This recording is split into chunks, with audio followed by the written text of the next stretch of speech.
Assalamualaikum warahmatullahi wabarakatuh. Perkenalkan, nama saya Nisha Kartiko Dewi, mahasiswi program studi pendidikan ekonomi FKIP UHAMKA. Pada video kali ini, saya akan menjelaskan mengenai kurikulum darurat, RPP kurikulum darurat, dan juga lesson plan. Apa sih kurikulum darurat itu? Kurikulum darurat diciptakan dan diberlakukan pada saat pembelajaran jarak jauh seperti saat ini, dikarenakan pandemi COVID-19.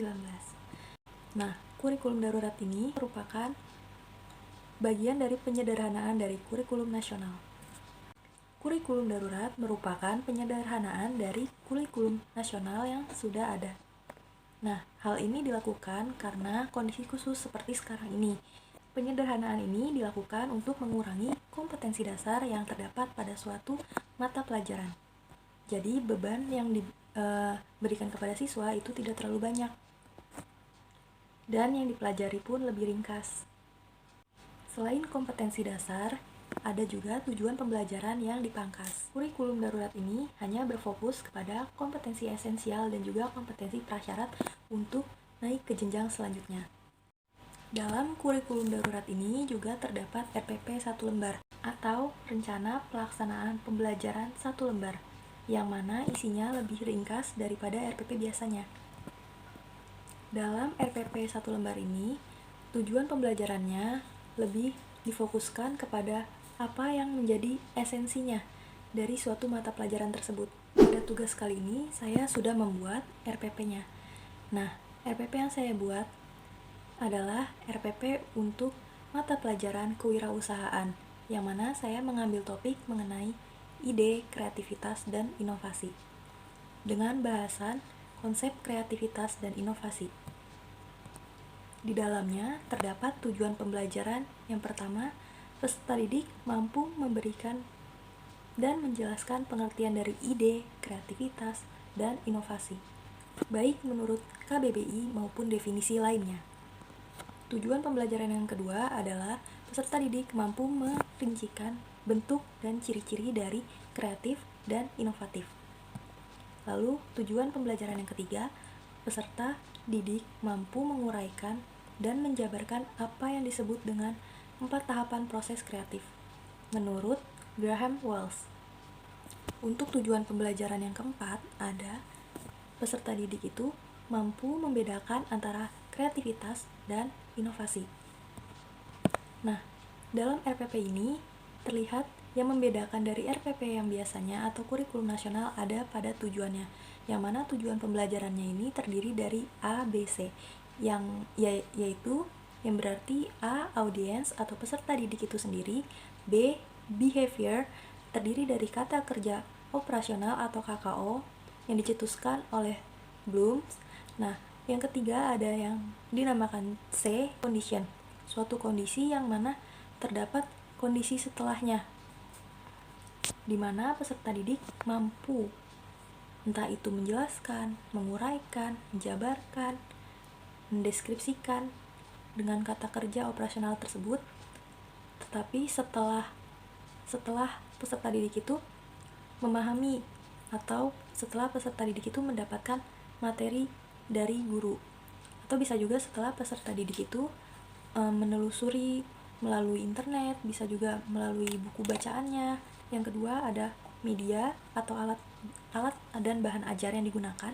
Di sini berbeda karena pembelajaran dilakukan secara daring, jadi menggunakan media Zoom, Google Meet, aplikasi YouTube, aplikasi Google Scholar, dan juga menggunakan Google Form biasanya untuk presensi atau absensi. Selain itu, bisa juga menggunakan platform WA. Dalam WA group biasanya terdapat guru mata pelajaran dan murid di dalam satu kelas tersebut. Setelah media yang digunakan, ada bahan ajar atau alat yang digunakan. Nah, alat yang digunakan di sini yang pertama alat komunikasi tentunya, yaitu smartphone, dan juga ada notebook atau laptop yang digunakan oleh peserta didik dan juga guru. Lalu ada bahan ajar dari modul, ada juga dari website atau bisa juga guru membuat bahan ajarnya sendiri dan dipaparkan melalui PowerPoint. sumber ajar yang digunakan selain dari internet tentunya, di sini juga tetap bisa memakai buku atau modul atau bisa juga memakai LKS. Poin yang C, untuk langkah-langkah pembelajaran. Nah, dalam pembelajaran daring tentunya juga berbeda langkah-langkahnya. Yang pertama, pada kegiatan pembuka. Nah, di sini biasanya guru meminta siswanya untuk login atau masuk ke dalam platform yang akan digunakan. Entah itu Google Meet, bisa juga Google Class atau Zoom. Kemudian setelah peserta didik dan guru siap, forum tersebut dibuka atau kelas tersebut dibuka dengan salam tentunya, dan juga dengan pembacaan doa. Nah, sebelum memulai pembelajaran biasanya guru juga menyertakan link untuk presensi murid-muridnya. Atau biasanya selain link, guru juga menyebutkan nama anak didiknya satu persatu. Setelah melakukan presensi, guru akan memberikan motivasi atau wejangan. Setelah itu, guru menyampaikan tujuan pembelajaran yang akan disampaikan pada pertemuan kali ini. Selanjutnya, guru juga akan menjabarkan apa saja kompetensi yang akan dipelajari, apa saja rencana kegiatan dalam satu kali pertemuan, dan yang lainnya. Selanjutnya, masuk pada kegiatan inti. Nah, pada kegiatan inti di sini, di mana ada suatu grup, bisa melalui Google Class, bisa juga melalui WA Group. Di sini guru mengirim materi yang akan disampaikan. Materi tersebut bisa berupa PPT, bisa berupa PDF juga. Nah, setelah itu peserta didik akan diminta untuk mempelajari dahulu materi tersebut, lalu peserta didik juga diminta untuk memahami. Selebihnya, peserta didik juga bisa mencari atau menelusuri melalui internet dan buku.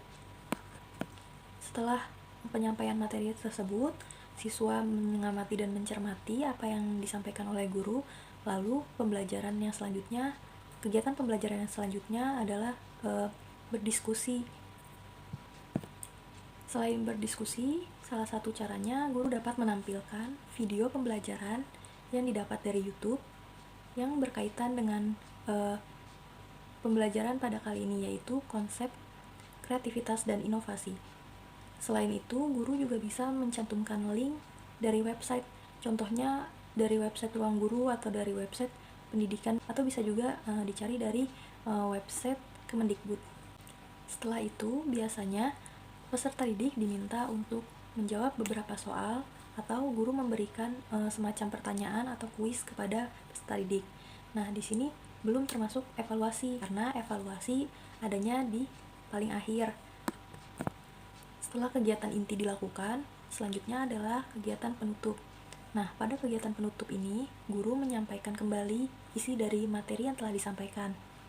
Selain guru yang menyampaikan, di sini murid juga bisa memberikan pendapatnya. Jadi, guru bisa bertanya dulu pada murid, adakah yang ingin ditanyakan atau adakah yang belum mengerti mengenai penjelasan pada pertemuan kali ini.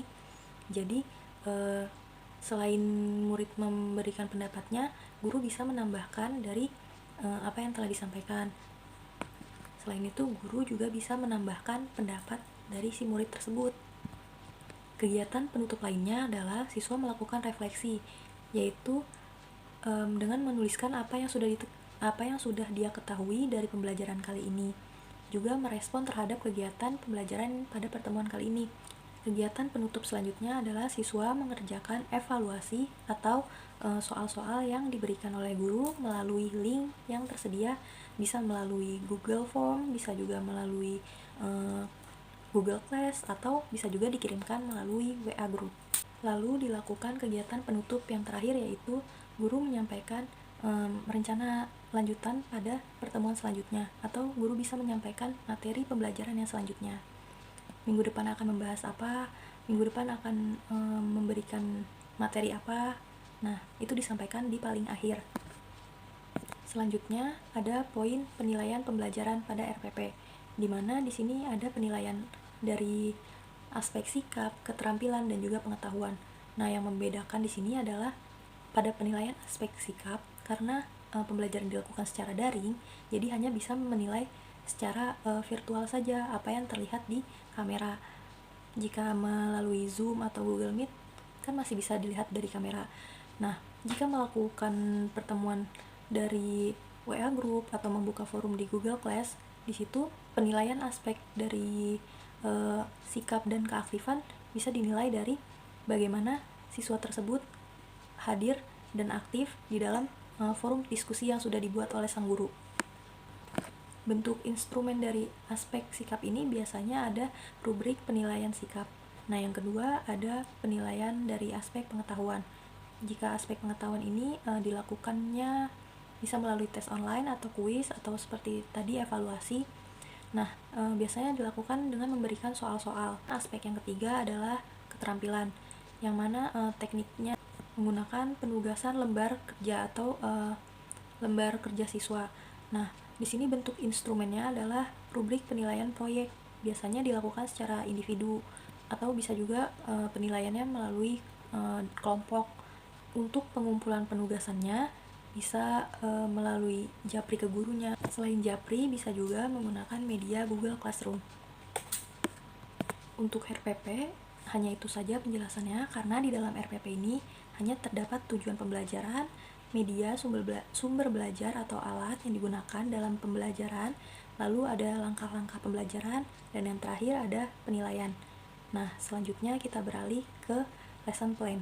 Lesson plan atau rencana pembelajaran ini terdiri dari yang pertama adalah sasaran. Nah, sasaran di sini adalah peserta didik itu sendiri. Pada lesson plan yang saya buat, di sini mengacu kepada tujuan pembelajaran yang sudah dibuat dalam RPP tadi, yang mana goals-nya itu harus terpenuhi dalam 1 kali pertemuan atau 2 jam mata pelajaran. Kurang lebih 80-85% siswa yang ada di dalam kelas itu harus mampu menuntaskan tujuan pembelajaran yang sudah dibuat yang ada dan tercantum dalam RPP. Yang pertama, siswa harus mampu menjelaskan pengertian dari ide, kreativitas, dan inovasi itu sendiri baik menurut KBBI atau definisi lainnya. Yang kedua, siswa dapat merincikan apa yang dimaksud dengan bentuk dan ciri-ciri dari orang yang kreatif dan orang yang inovatif. Yang ketiga, siswa mampu menguraikan 4 tahapan dari proses kreatif yang disampaikan oleh Graham Walsh. Nah, yang terakhir, tujuannya yaitu siswa mampu membedakan apa yang dimaksud dengan kreativitas dan apa yang dimaksud dengan inovasi. Yang kedua, ada poin pokok bahasan. Nah, pokok bahasan di sini mengacu kepada materi yang disampaikan. Selain itu, pokok bahasan ini juga berkaitan juga dengan sumber belajar yang digunakan, alat belajar yang digunakan, dan materi-materi yang disampaikan oleh guru yang bersangkutan. Poin yang ketiga ada prosedur, di mana terbagi atas 1. Aktivitas awal. Aktivitas awal ini sama seperti kegiatan pembuka tadi, lalu masuk kepada pembelajaran inti, atau di sini ada bagian-bagiannya. Yang pertama, analisis.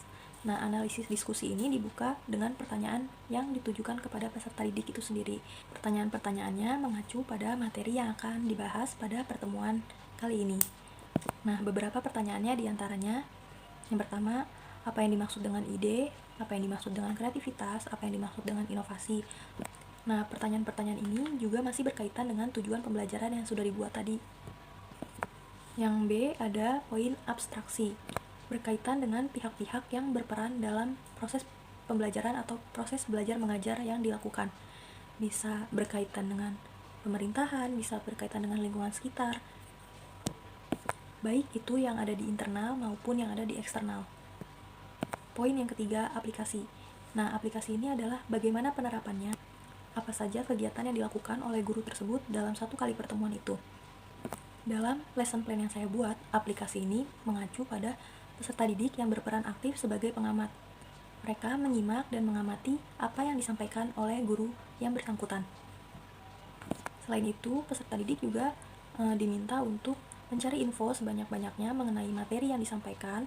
Lalu, setelahnya, peserta didik melakukan evaluasi dari apa yang telah disampaikan oleh gurunya dan apa yang telah mereka cari di internet. Di samping evaluasi, ada pula penugasan yang bisa berbentuk penugasan individu, bisa juga berbentuk penugasan kelompok.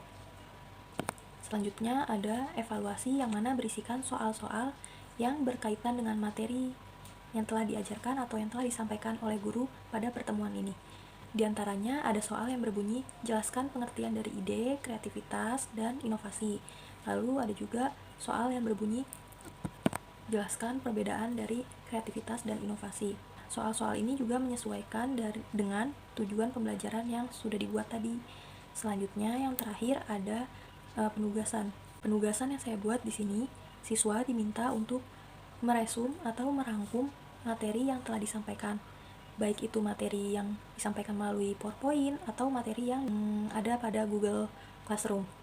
Nah, setelah melakukan resum atau merangkum materi tadi, peserta didik diminta untuk menganalisa mengenai pengembangan kreativitas, dan analisa ini berdasarkan video yang ditonton atau video yang diberikan oleh guru pada pembelajaran atau pada pertemuan kali ini. Jadi penugasan ini dikaitkan dengan tujuan dari mata pelajaran kewirausahaan itu sendiri, yaitu dalam hal perencanaan usaha.